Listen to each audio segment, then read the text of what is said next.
Welcome to another Apollo Papyrus episode. I am Aaron Apollo Camp. For this episode, my interview guest is an author, screenwriter, and travel writer. As an author, his written works include the books Life Between Seconds and Girl in the Ashes. His name is Douglas Weissman, and here's my interview with Douglas. Douglas Weissman, welcome to Apollo Papyrus. Thank you for having me. Feel free to introduce yourself to our listeners. Absolutely. I am a novelist and travel writer. They kind of inform each other, which is a nice thing to say. It's always interesting to me to tell people I'm a professional travel writer, which is something many people dream of. It's always interesting to tell people I'm a novelist, which people think, well, what does that mean? Anything that I would have read before? I'm like, well, that's always another discussion, but I currently live in the Los Angeles area. I have been doing novelizing and travel writing for nearly 11 years, and it's just a joy endlessly. You've written a couple of books that are listed on Amazon, Life Between Seconds and Girl in the Ashes. Without spoiling too much of either book, what are they about? Yeah, absolutely. Life Between Seconds is about a 20-something American guy and a 70-something Argentinian woman, and how both of them running from their nightmares inform their friendship, and whether or not they will be able to encourage and support that friendship or continue to run away from their pasts. Then Girl in the Ashes takes place in occupied Paris in World War II and follows a serial killer who is using the chaos of the war to commit her crimes. How long did it take you to write each book? Very different timings, let me tell you. Life Between Seconds took about 10 years from start to finish. And that's saying when I wrote maybe the first chapter to when I actually got it published into the real world. And there was a lot of variations, there was a lot of drafting, there was a lot of back and forth with possible agents until finally a publishing house picked it up. And then it was 3 years from when the publishing house picked it up until it actually was released. So that's 10, 11 years there. With Girl in the Ashes, it was about 5 years. So you can see how they reacted very differently to the timeline. Have you written books other than the two listed on your Amazon author page? I have actually. I have 7 other books other than those two. They are one, a 6-book series, but under the pen name D.S. Weissman, because it's a YA series. And I thought for marketing reasons, it would be better to have just a different name. And then there's also one other book that was a new adult inclusion that is also under the name D.S. Weissman. So the first one is the Deep Freeze series, and the other one is part of the Freshman series. Okay, now are all your books self-published, traditionally published, or hybrid published, or did you use different publishing methods for your books? They're all traditionally published. The Deep Freeze series and Freshman Inclusion were traditionally published, but in a bit of a different way. I was contracted to write those. So a publishing house had these ideas, was looking for writers to actually create and then push through those ideas into whatever fabrication they could come with. So the publishing house said, all right, well, we have this idea for Deep Freeze about orphans in San Diego finding a cruise ship after the world has frozen over due to climate change, and what happens next. So I created 6 books off of that premise. And then with Freshman, that series, they went to 6 different authors, and the premise was write a book about somebody's first year in college. And so I wrote a book on that premise, and then there are 6 books in part of that series, but each written by a different person. So those were a very different experience than Life Between Seconds, which was the entire thing from soup to nuts, was created by me, but then sent to a traditional publisher who agreed to publish it. And same with Girl in the Ashes, thought up, created by me with inspiration from my wife, who had an incredible idea, and then written, executed by me, given to a publisher to publish. How do you approach writing books that come from the whose ideas come from the publishing house as opposed to writing books that come from your own ideas? I approach it the same way, actually. It's always about finding what interests me within that concept, and that usually becomes the characters that I'm writing about. So even though the concept was new to me, with in terms of the publisher having the idea and me writing it, the characters I created, and they really became the essence of what I found connection in. And that's with whatever story that I write. For me, the essence is character, because if the character won't do something, or if it's out of character for them, then the plot doesn't work. And I can't just put a preconceived plot on top of them. I have to make sure that whatever they're going to do, it makes sense. And so understanding them well enough to get to that point speaks to me no matter who's coming up with ideas one way or another. If I understand it correctly, you've written numerous short stories. What are some of your short stories called and about, and what publications have featured your short stories? Ooh, that's a good question. To remember all of the publications would be difficult, only because some of it's been so long since I've submitted short stories, because I've been focusing on my novels for quite some time. But I remember, I think Three Kingdoms is one publication. Uh, Elements Review is another publication. That one, though, was I had taken a chapter from Life Between Seconds, changed things around to make it self-contained, so it read like a short story. This was Three Elements Review. That's what it was called. I changed things around to make sure that it could read like a short story, so it felt like it had a beginning, a middle, and an end, and it wasn't just a cliffhanger. And then they submitted that as a as its own piece, which was really great and lovely, and it was made me feel great that it was included in there, because that was at the time when I was still querying the novel as a whole and wondering, does it work? And that made me feel like it does work, it does work. But with other short stories, they generally have an essence of magical realism to them. I'm really big on just finding an element of magic in real life and amplifying it.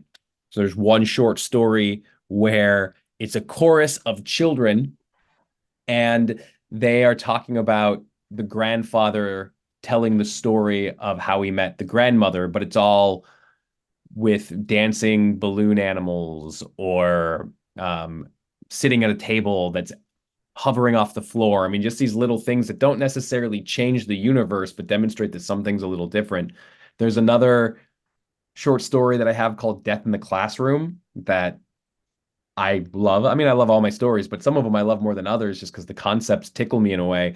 And Death in the Classroom is about death, as in hooded, cloaked figure, going to a parent-teacher conference for their daughter. And I just thought it was such a fun and funny execution. It's not necessarily supposed to be humorous in terms of ha ha, but just this interesting sideways take as, what if death was a parent? How would they react if they had to go to a parent-teacher conference? Would they try and defend their child and puff out their chest, or would they try act in a way that was respectful, or would they cower to the teacher? Any of these things I thought was just a humorous perspective. There's another story I have that's about a girl who is searching for her dad and ends up turning into a tree. So it's lots of different aspects of magic and of nature, and they all again come back down to character, and what is this character going to do at this moment that makes it compelling and interesting, and is the reason why this story is taking place now. Tell us about your travel writing, what places you've visited, and what publications and/or websites have featured your travel writing. Absolutely. I've been to nearly 50 countries. So to name them, we might run out of time, but it's it started in 2006. I went to Costa Rica for a week for the first time I was ever out of the country, outside of the US or North America, and then immediately went to study abroad in Italy for a year. And so from there, it just sprouted this love of travel. The cliche is getting bit by the travel bug, but it's a cliche for a reason because once you get bit by that bug, it's impossible to turn away from it. And my travel writing is always based again in kind of character. It's based in the relationships and communications that I make along the way. And it has less to do with where I go and more to do with the experience I have when I'm in a place. So the experience just happens to be in Italy or it just happens to be in Argentina. And I continue with that notion of character matters most, and the more specific I make it to my personal experience, the more universal that experience becomes, the more connection people will make with that story. And that's what's most important to me. So places that you can always find my travel writing are Zicasso.com. Is I work as their senior travel writer, and that's more helpful information about travel. So top things to do in New Zealand or travel guides for visiting Japan or these types of things. I've also been published on Via Travelers. I've been published. I won an award for a travel essay called Not Your Mother's Travel Porn, which was about one of my experiences when I was in Tanzania and just the people I met and visiting this village and that sideways aspect of I'm not trying to show you the beauty of a safari. I'm trying to show you the personal connection I've made with these kids in this one space as a new face that they've seen. Screenwriting is listed as a type of writing that you offer on your website. Have any of your screenwriting projects been accepted for television and or motion picture film?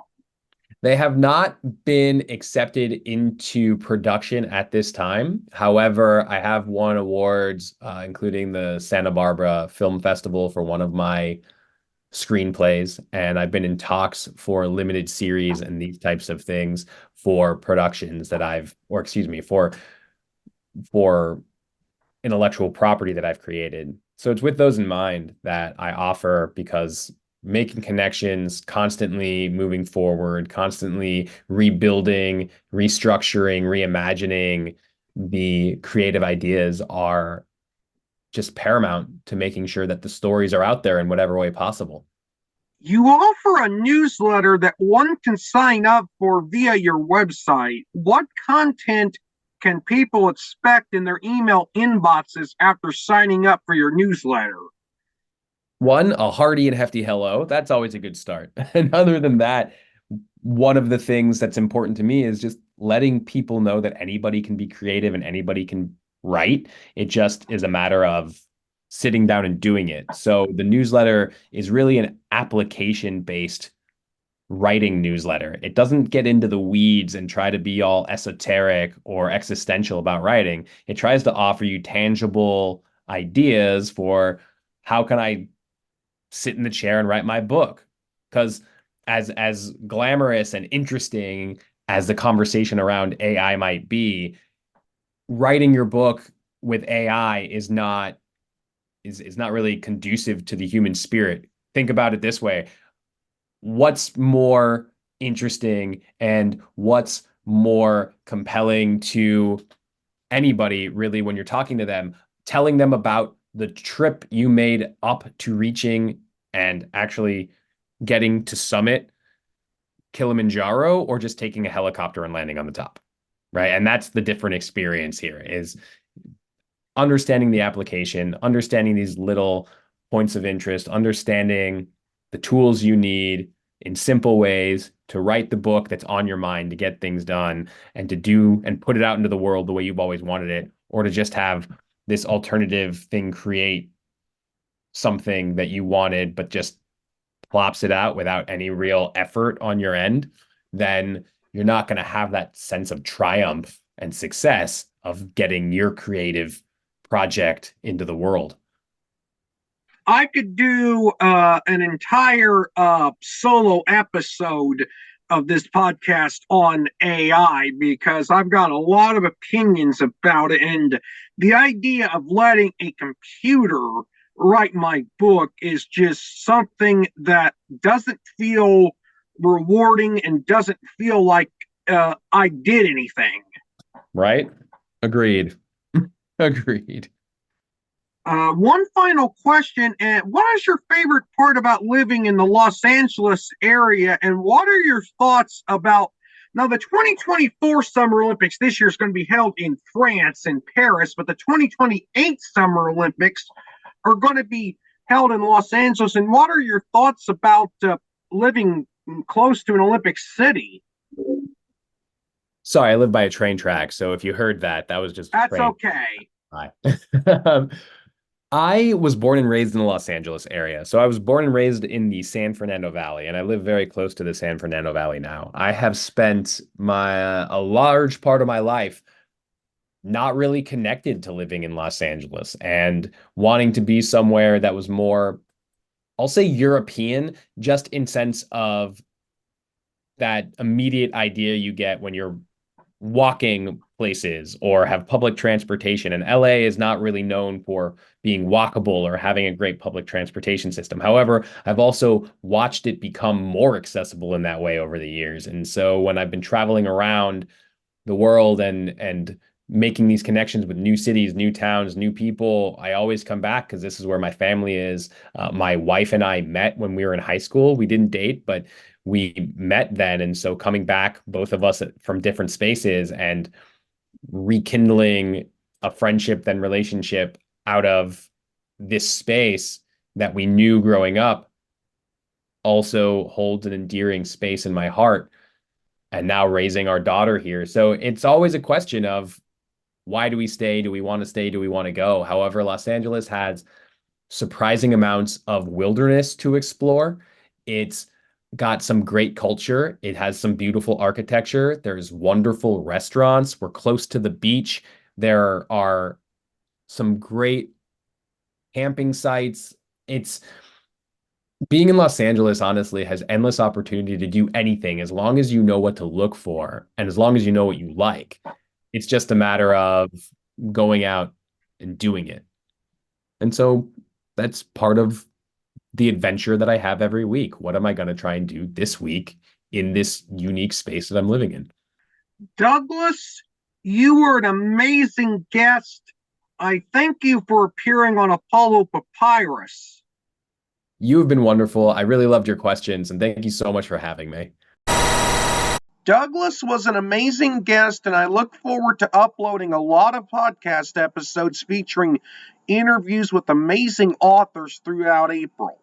This is Aaron Apollo Camp reminding y'all to write and read your passion. Bye for now.